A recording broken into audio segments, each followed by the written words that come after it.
اعوذ باللہ من الشیطان الرجیم رب اشرح لی صدری ویسر لی امری واحلل عقدۃ من لسانی یفقہوا قولی اللہم ثبتنا عند الموت بلا الہ الا اللہ اللہم اجعلنا منہم ومن الذین آمنوا وعملوا الصالحات وتواصوا بالحق وتواصوا بالصبر آمین یا رب العالمین۔ الحمدللہ ہم نے آیا فرسٹ کے 3 مین ورڈز کور کر لی ہیں اب تک، قدر، انا اور انزلناہ کور کر لی ہے۔ تو آج ہم دیکھیں گے کہ ڈفرینٹ مفسرز نے اس کے بارے میں کیا رائے، اس فرسٹ آیا کے بارے میں ڈفرینٹ مفسرز کی کیا کامنٹس ہیں۔ ہم نے اب تک جس کی ٹرانسلیشن کی ہے وہ یہ ہے کہ انا انزلناہ فی لیلۃ القدر، بے شک ہم نے نازل کیا اسے ایک مبارک رات میں۔ تو بے شک ہم نے دیکھا تھا کہ جب اللہ تعالیٰ اپنی اتھارٹی، اپنی بادشاہت کو شو کرتے ہیں تو اللہ تعالیٰ ہم یوز کرتے ہیں۔ ہمارے مائنڈ سے کسی بھی قسم کا ڈاؤٹ ختم کرنے کے لیے اللہ تعالیٰ یوز کر رہے ہیں بے شک انا، ٹھیک ہے۔ اس کے بعد اللہ تعالیٰ کہہ رہے ہیں نازل کیا۔ ہم نے دیکھا تھا کہ اللہ تعالیٰ نے آسمان سے کیا کیا چیزیں نازل کی ہیں، تو اس میں سے نمبر 1 جو ہمارے پاس ہے وہ اللہ تعالیٰ کتابوں، تورات انجیل کے لیے بھی انزلنا آسمان سے نازل کیا، ٹھیک ہے۔ اور ہم نے دیکھا تھا قدر کے معنی، قدر کے مختلف معنی ہوتے ہیں، تو اس میں سے 3 سب سے اہم یہ تھے کہ ایک ایسی رات عزت والی، ٹھیک ہے، جس میں تقدیر کے فیصلے ہوتے ہیں، یا قدر کے معنی سخت بھی ہوتے ہیں، جس طرح اللہ تعالیٰ کہتے ہیں فقدر علیہ رزقہ، کہ جب میں کسی کا رزق تنگ کر دیتا ہوں، فیقول ربی اہانن، تو وہ کہتا ہے کہ میرے پروردگار نے مجھے ذلیل کر دیا۔ اچھا، اب بات یہ آتی ہے کہ اللہ تعالیٰ فرماتے ہیں کہ اس کو ہم نے ایک مقدس رات میں نازل کی ہے، تو رات مقدس کس وجہ سے ہے؟ اب تینوں میننگ کو ہم اپلائی کر کے دیکھتے ہیں کیا کیا ہو سکتا ہے۔ یا تو یہ مقدس رات میں نازل ہوا ہے، ٹھیک ہے، یا یہ رات جو ہے اس میں فیصلے ہوتے ہیں، ٹھیک ہے، یا جو یہ رات ہے، ٹھیک ہے، اس میں تھوڑی سختی ہوتی ہے کسی قسم کی، اس وجہ سے اللہ تعالیٰ نے قدر کہا ہے۔ دیکھیں تینوں میننگز اپلائی ہوتے ہیں۔ سب سے پہلے دیکھیں اگر یہ مقدس رات ہے، ظاہری بات ہے جس رات میں قرآن شریف نازل ہو رہا ہے حضور صلی اللہ علیہ وسلم کے اوپر، ایک ایسی معجز کتاب جسے 1400 سال تک آج تک کوئی شخص بھی، کوئی فلاسفر بھی اس کو جو ہے ایک آیا کو بھی اس کا جواب نہیں دے سکا، کہ اس کی ہر آیا، ہر کوئی نہ کوئی سورہ، ہر دور میں کسی نہ کسی طرح اللہ تعالیٰ کی وحدانیت کو، اللہ تعالیٰ کی، ٹھیک ہے، بادشاہت کو شو کر دیتی ہے۔ دوسری بات یہ ہو سکتی ہے کہ اس رات میں فیصلے ہوتے ہیں۔ ایک رائے یہ کہ اللہ تعالیٰ اس رات کو جو ہے نا لیلۃ القدر والی رات کو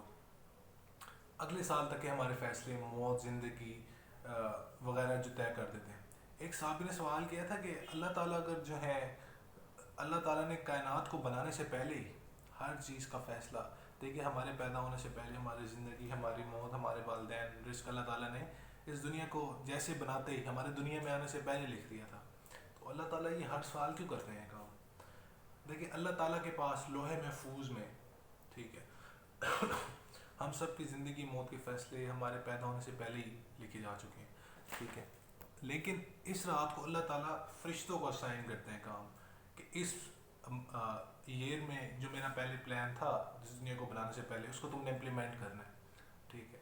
ایک بات یہ ہو سکتی ہے۔ اچھا، دوسری بات یہ ہو سکتی ہے کہ اس رات میں تنگی کس طرح ہوتی ہے، کہ اللہ تعالیٰ فرماتے ہیں تنزل الملائکہ، تو اس آیت پہ جب آئیں گے تب اس کو انشاءاللہ ڈیپتھ میں دیکھیں گے کہ جب فرشتے اترتے ہیں، اور میں نے آپ کو پہلے بتایا تھا کہ انزال اور تنزیل میں کیا فرق ہے۔ انزال ایک دفعہ اترنا اور تنزیل جو ہے تھوڑا تھوڑا کر کے اترنا۔ تو فرشتے جو ہے نا فوج در فوج اترتے ہیں، اور اللہ تعالیٰ نے یہ نہیں کہا تنزل الملائکۃ، بے شمار فرشتے اترتے ہیں۔ ایک اس کے بعد اوپر ہے یہ بھی کہ کچھ فرشتوں کو اللہ تعالیٰ نے ٹاسک دیا ہوتا ہے، ٹھیک ہے، کسی کو زمین کا نظام دیا ہوا ہے، مختلف اللہ تعالیٰ نے ٹاسک جو ہے فرشتوں میں ڈسٹریبیوٹ کیا ہوا ہے۔ تو اس رات وہ اپنے سارے کام چھوڑ کے زمین پر آتے ہیں، اور اتنے زیادہ وہ فرشتے ہوتے ہیں کہ زمین کی جگہ تنگ ہو جاتی ہے، ٹھیک ہے۔ اس وجہ سے بھی اس کو ہم کہہ سکتے ہیں کہ لیلۃ القدر ہے، اور تینوں میننگز یہ امپلائی ہوتے ہیں کہ اس رات کی، یہ رات مبارک بھی ہے، ٹھیک ہے۔ ایک وہ میں آپ کو امام ربانی کا کمنٹ بتایا تھا کہ ایک خاص باعزت رات میں ایک باعزت نبی پر ایک ایسا صحیفہ نازل ہوا ہے، ٹھیک ہے، اور اس کی جو امت ہوگی وہ بھی ظاہر بات ہے پھر کس طرح ہوگی، ایک وقار والی، قدر والی امت ہوگی۔ اچھا، دوسری بات کہ اللہ تعالیٰ نے اس میں فیصلے کیے ہیں ہماری قسمت ہو گئے، اور اس طرح کے ہر کسی کی زندگی موت کی۔ ایک رائے یہ بھی ہے مودودی صاحب کی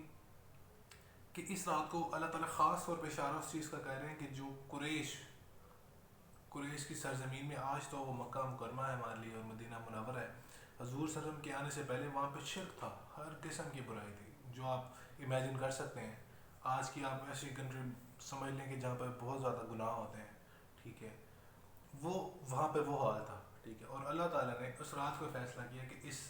خطے کی کس طرح میں نے قسمت بدلنی ہے، ادھر کا سارا نظام، ادھر کے لوگوں کی تربیت، ان لوگوں کا ماحول، ٹھیک ہے، اور اس کی وجہ سے پوری دنیا میں کس طرح تبدیلیاں آنی۔ تو وہ یہ رات تھی کہ جو پوری دنیا اور پوری کیا کہتے ہیں عرب کا اللہ تعالیٰ نے کیا نام ہے نظام جو ہے چینج کر دیا تھا پوری طرح کی، بالکل پہلے شرک میں تھے، اب بالکل اسے باہر آ گئے۔ اچھا، ایک اور یہ کہ پھر یہ بات ہے کہ رات کیوں اللہ تعالیٰ نے نازل کی ہے، انا انزلناہ فی لیلۃ القدر، اللہ تعالیٰ نے دن نہار کیوں نہیں کہا؟ اس کے بارے میں ایک رائے تو یہ ہے کہ دیکھیں، دن کا جو تعلق ہوتا ہے نا وہ ہوتا ہے عالم شہادت سے، ٹھیک ہے، اور رات کا جو تعلق ہوتا ہے وہ عالم غیب سے ہوتا ہے۔ اب قرآن جو ہے وہ عالم غیب سے آیا ہے، ٹھیک ہے، تو اس کو دن میں اللہ تعالیٰ نے اس لیے تشبیہ نہیں دی کیونکہ وہ آ رہے عالم غیب سے جس کا ہمیں نہیں پتہ، اور رات میں بھی ہمیں چیزوں کا نہیں پتہ ہوتا، ہر طرف اندھیرا چھایا ہوتا ہے، تو رات کو بھی ایک قسم کی اس کی مشابہت ہے کس کے ساتھ، عالم غیب کے ساتھ۔ تو اللہ تعالیٰ کہتے ہیں کہ رات کو میں نے نازل کیا کسے، رات کے ٹائم، کیونکہ وہ جو ہے مماثلت رکھتا ہے کس کے ساتھ، عالم غیب کے ساتھ۔ اچھا، پھر ایک اور مسئلہ یہ آتا ہے کہ پوری دنیا میں اگر اس وقت کہیں رات ہے تو کہیں دن ہوگا، کہیں پر دن ہے تو کہیں پر رات ہوگا، ٹھیک ہے، اور پھر یہ کس طرح ہو سکتا ہے کہ اگر ادھر فار ایگزامپل آج لیلۃ القدر ہے رمضان کی کسی ڈیٹ کو، لیکن کسی اور کنٹری میں جو ہے وہ دن ہے، تو پھر کس طرح اللہ تعالیٰ کور کرتے ہیں؟ بات سوچنے کی ہے ویسے۔ اس پہ ایک جو رائے مجھے سب سے اچھی لگی ہے کہ اللہ تعالیٰ کہتا ہے تنزل الملائکہ، تو وہ گروہ در گروہ کرتے ہیں، ٹھیک ہے، تو جب وہ ٹائم ہوتا ہے رات کا سٹارٹ ہوتا ہے تو جیسے ادھر سے رات ختم ہوتی ہے تو دوسرے فرشتے آ جاتے ہیں، ٹھیک ہے، پھر جہاں پر دن ہوتا ہے وہاں پہ رات آ جاتی ہے، تو اس طرح کا پورے 24 گھنٹے کا ایک سرکل بن جاتا ہے جس میں ہر طرف رات ہی ہوتی ہے، اور فرشتے کس طرح ہوتے ہیں، بار بار اپنے مطلب گروہ در گروہ آ رہے ہوتے ہیں، تنزیل کے ساتھ آ رہے ہوتے ہیں گروپس میں، تو اس وجہ سے بھی وہاں پر کیا ہو جاتا ہے، پوری دنیا کا نظام کور ہو جاتا ہے۔ اب پھر یہ مسئلہ کہ بھئی یہ رات ہے کب، کہ 21ویں کی رات ہے، 23ویں کی رات ہے، 27ویں کی رات ہے، 29ویں کی رات ہے، اس کے اوپر بے تحاشا رہے ہیں۔ کم از کم بھی نا ابن کثیر کی اگر آپ تصویر پڑھیں تو کم از کم بھی 30 35 40 جو ہے نا آپ کو رائے ملتی ہیں، کوئی کہتا نہیں 21 کو ہے، کوئی کہتا 23 کو ہے، کوئی کہتا نہیں پورے سال میں سے کہیں بھی ہو سکتی ہے کہیں ڈھونڈنے سے، ٹھیک ہے، کوئی کہتا نہیں 27 کو ہے، پھر کوئی کہتا نہیں 29 کو ہے۔ تو میں آپ کو ساری رائے پڑھ کے سناؤں تو ہر جگہ لگتا ہے کہ یار نہیں 21 کے اوپر بڑی جو ہے نا حضرت صلی اللہ علیہ وسلم کا زور ہے، تو 21 ہوگا، نہیں پھر 23 ہوگا، نہیں پھر 27 ہوگا، پھر موسٹلی لوگ سمجھتے ہیں کہ 27 کی رات ہے۔ اس کے اوپر 27 کے اوپر حضرت ابن عباس کا ایک قول ہے کہ حضرت عمر اور سارے صحابہ مسجد میں بیٹھے ہوئے جب بات کر رہے تھے آپس میں کہ لیلۃ القدر کب ہے، تو حضرت ابن عباس نے کہا مجھے پتہ ہے۔ تمہیں کس طرح پتہ ہے؟ انہوں نے 2 تمثیلیں دی، ایک انشاءاللہ نیکسٹ ٹائم کور کریں گے اور ایک انشاءاللہ آج میں بتاتا ہوں آپ کو۔ انہوں نے کہا دیکھو کہ زمینیں کتنی ہیں، ان کا 7۔ انہوں نے کہا اللہ تعالیٰ نے آسمان کتنے بنائے ہیں، 7۔ اللہ تعالیٰ نے زمین سے 7 طرح کی چیزیں نکالی ہیں۔ سورہ بسا کی اگر آپ آیت 21 تلاوت کریں تو اس میں اللہ تعالیٰ 7 چیزیں بتاتے ہیں، اللہ تعالیٰ زمین سے کس کس طرح کی چیزیں نکالی ہیں، وہ بھی 7 ہیں۔ اچھا، خانہ کعبہ کے چکر کتنے ہیں، 7 ہیں۔ اچھا، ہم جب شیطان کو پتھر مارتے ہیں وہ کتنی دفعہ مارتے ہیں، 7 دفعہ مارتے ہیں۔ اس طرح کے انہوں نے کافی ساری چیزیں گنوا دی۔ اب شیطان میں خیال 3 دفعہ مارتے ہیں، مجھے ایگزیکٹ یاد نہیں ہے، انہوں نے بے تحاشا چیزیں گنوائیں کہ 7 ہے، 7 7 7، اللہ تعالیٰ نے بہت ساری چیزیں 7 7 میں بنائی ہیں۔ تو یہاں سے انہوں نے خرچ کیا کہ یہ بھی 27ویں کی رات ہے۔ تو حضرت عمر نے کہا کہ تم ہم سے بہتر قرآن جانتے ہو، جتنا قرآن تم جانتے ہو، لیکن یہ بھی ان کی رائے ہے کہ انہوں نے ایک اندازہ لگایا، لیکن پھر بھی زور سے نہیں کہا جا سکتا کہ یہ 27ویں کی رات ہے۔ حضرت امام مالک نے اس کے اوپر ایک بڑی اچھی رائے دی، انہوں نے کہا دیکھیں بھلے جون سی مرضی رات ہے، اللہ تعالیٰ نے ہم سے بہت ساری چیزیں چھپائی ہوئی ہیں، ٹھیک ہے، اللہ تعالیٰ نے ہمیں یہ نہیں بتایا ہماری موت کب ہوگی، اللہ تعالیٰ نے ہمیں یہ نہیں بتایا کہ زمین پہ زلزلہ کب آئے گا، اللہ تعالیٰ نے قیامت کا نہیں بتایا۔ جب اللہ تعالیٰ کو چیز نہیں بتاتا تو بندہ اس کے لیے زیادہ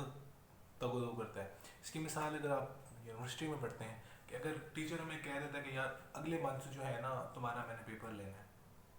تو بچے کہتے ہیں چلو منتھ پڑھے آفٹر دن پڑھ لیں گے، لیکن ٹیچر کہتے نہیں اگلے 2 ہفتے میں کسی بھی دن لے سکتا ہوں، بچے زیادہ کم ہے میں کبھی بھی لے سکتا ہوں. تو ہر بچے کو ڈر ہوگا آج ہی نہ ہو جائے، آج ہی نہ ہو جائے. تو وہ ڈیلی پڑھتے رہیں گے، ڈیلی اسی طرح محنت کرتے آئیں گے. تو اللہ تعالیٰ کو اپنے بندے کی عبادت اس طرح محبوب ہے کہ وہ چاہتا ہے کہ یہ 10 دن جو ہے نا آخری، یہ ہر دن میں اسی طرح جو ہے لگن سے لگا رہے، محنت سے لگا رہے. انشاءاللہ اس پہ اور بھی بہت ساری وہ ہیں کیا کہتے ہیں روایات ہیں، تو انشاءاللہ وہ نیکسٹ ٹائم کور کریں گے. آج کے لیے کافی ہے. تو ہماری آیا فرسٹ آلموسٹ کمپلیٹ ہو گئی، ایک لیکچر اس پہ اور لگے گا اور انشاءاللہ کمپلیٹ ہو جائے گی. خدا حافظ.